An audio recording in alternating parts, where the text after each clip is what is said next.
Hello, my friends, hello, and welcome once again to Stately Von Manor, where Roger and I have returned. Finally, we finally are able to make a video. This has not been a good week for making videos, but here we are to make a video. And today we're talking about adaptations, film, television adaptations of books that we love, Roger. What happens when a book that you really, really like is turned into a television show or a movie? Well, 97% of the time, you're probably going to be disappointed in some way. It seems like very often it's going to let you down in some way, probably in all sorts of ways, but not always. When H.P. Lovecraft went to see the first Frankenstein movie starring Boris Karloff, he went to see that movie, and while he was watching the movie, he was like, this isn't Frankenstein. This isn't Frankenstein. And he was right.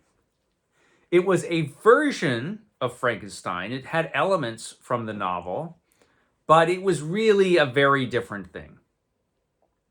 And H.P. Lovecraft was disappointed. And I got to thinking about the subject of film and television adaptations recently because of a couple of things. For one thing, I recently finished the first Dresden Files book, Stormfront. And I really liked it. And I'm certainly going to be moving on to the second book soon. But I really liked that first book. And after I read it, I thought, I know they made a television show about this series, the Dresden Files, back in the day. Maybe I'll check out an episode or two of that and just see how it is, you know. And I needn't have bothered, but I was curious. But I did watch a bit of that show. So that's one of the things that made me think of this. And the other thing that made me think of it is the new version of Frankenstein that is in select theaters. Select theaters means it's in a theater that's far away from you. And the new Frankenstein movie, which is in select theaters at the moment, and it's going to be on Netflix in a couple of days. So I'll watch it in a couple of days. And I'm looking forward to it. But I read a couple of reviews of this film because Guillermo del Toro made the movie, and I really like his movies usually.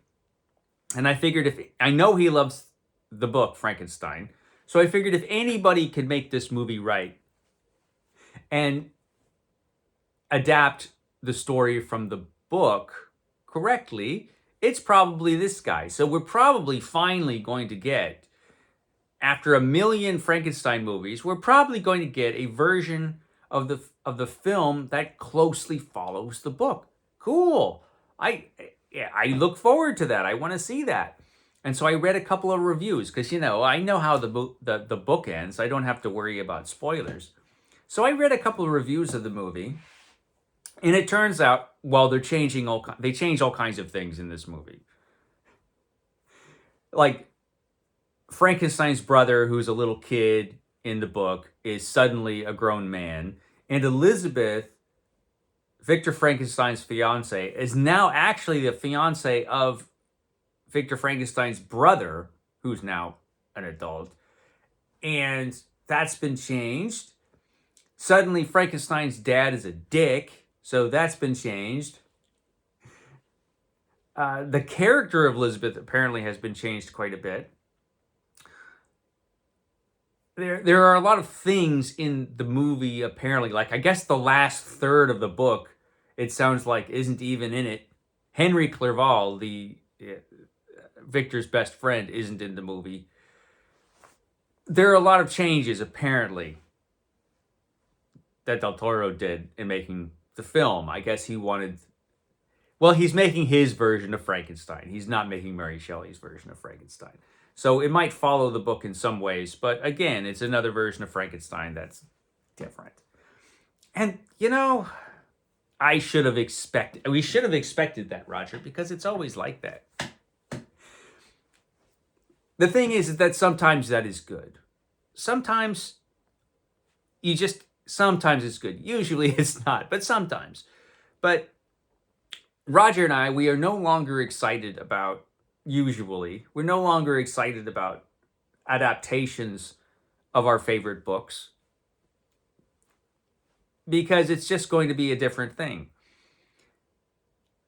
I guess all you can hope for is that it's a good movie or a good television show. I guess that's all you could really hope for. Just make it good. And sometimes, it can be really good. And sometimes the changes work for the film. The one I'm thinking of is Planet of the Apes. So Planet of the Apes changed a lot of stuff from the book. But the changes worked in the movie, and it's a really good movie. But then they made that, what was it, year 2000? I think it was around there where they made the remake of, the reimagining of Planet of the Apes. And aside from the makeup being really good, that movie was terrible. And it was further away from the book even than the 1960s film. But that movie was just wretched. And it was really far from the book. So, that was just a bad movie. And sometimes movies try and just fail. I don't know if you guys remember Mary Shelley's Frankenstein from the 1990s. There was a movie, it was called Mary Shelley's Frankenstein, which they made because there was a successful movie called Bram Stoker's Dracula, which was not Bram Stoker's Dracula. It wasn't, Roger. Which initially bothered me, but the movie was pretty good, actually. If you can get over the fact that it's a movie called Bram Stoker's Dracula that is very much not Bram Stoker's Dracula. So they made this movie, Mary Shelley's Frankenstein, in the 90s. I think it came out in 94 or 5 or something. And I was looking forward to that because I was thinking at the time, hey, they're finally going to make this book. Which I should have known better, Roger, because I had just seen the Dracula movie. So Mary Shelley's Frankenstein, it's been a while since I've seen it, but for a lot of the runtime, it kind of followed the book. It did kind of follow the book. And it was a little bit boring, that movie. It was kind of like, and it was like overly melodramatic, and it was just not great for most of the film. It was just kind of like the monster. I think they did pretty well with, actually. They did a pretty good job with the monster. So I'll give that movie that. But everything else was just like a snooze fest until you got to the last half hour of the film. And at that point, it was around the last half hour that I think the people who were making the movie, I think it was Kenneth Branagh or whoever was directing it and everybody, they all got together and said, this ain't working. This movie sucks. Let's just drop the whole Mary Shelley's Frankenstein thing. Sorry, Roger. I'm knocking Roger over here. Let's just drop the whole Mary Shelley's Frankenstein thing. And let's just cut loose and make a horror movie, a real horror movie for the last half hour, which they did. And the last half hour of Mary Shelley's Frankenstein is incredible. It's great. It just goes off the rails into this completely, it's like, let's just forget the book. So they just forgot it for the last half hour and just made an insane horror movie for the last half hour. But up to that point, it was just a snooze fest.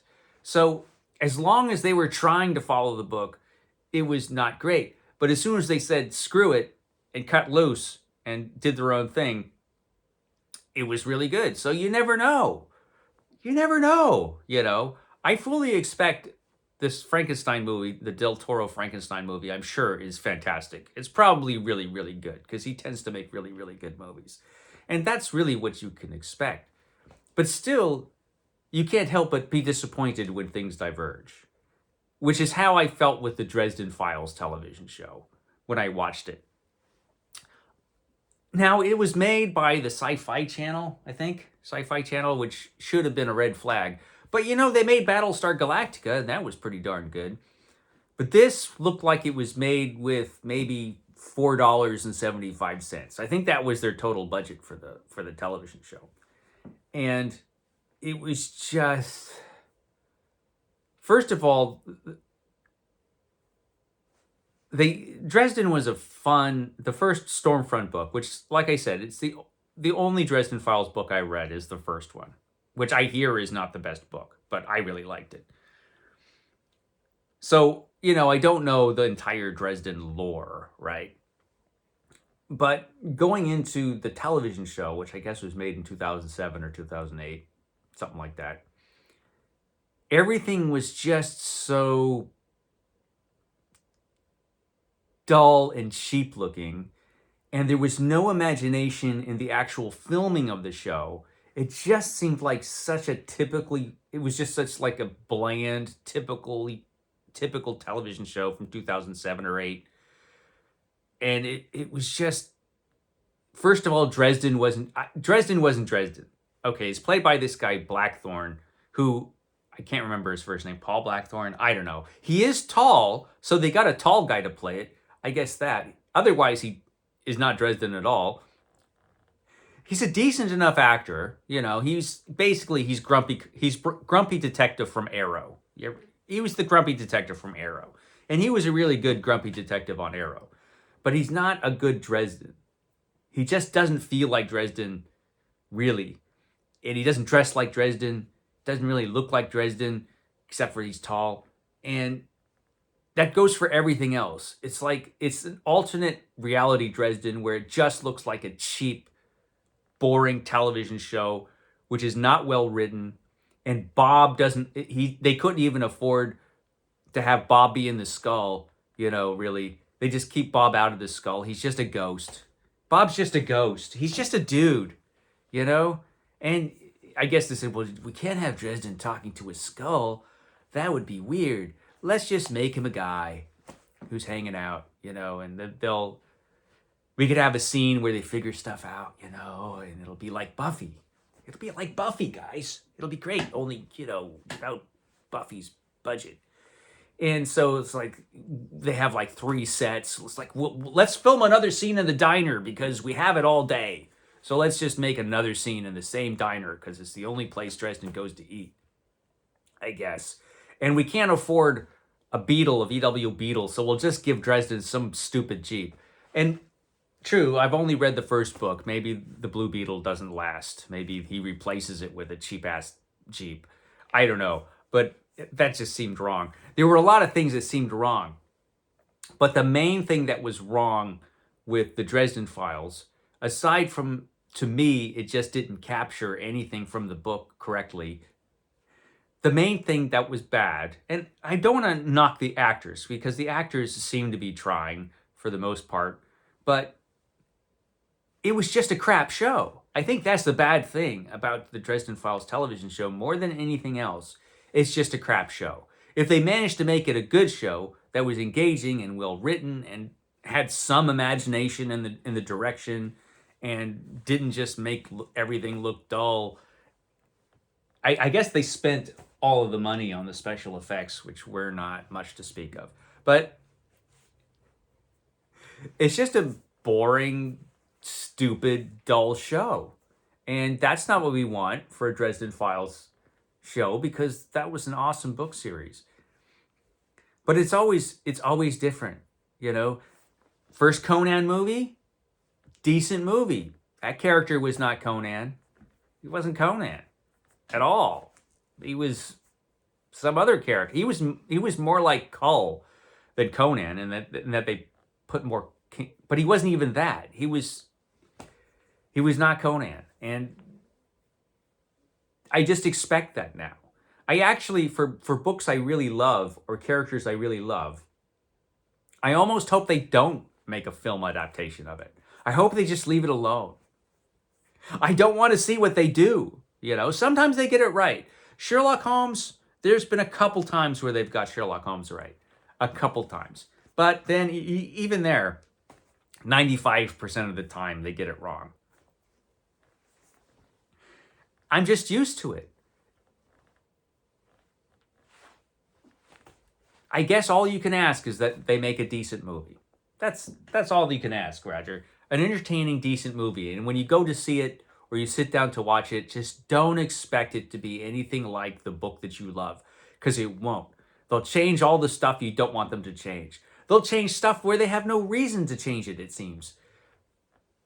They'll change stuff. It'll be different in some way. But as long as it's good, if they make a good film or a good television show out of it, I guess that's all you can really hope for. I'll shut up now, Roger. I have to go to work and make coffee. I will catch you next time.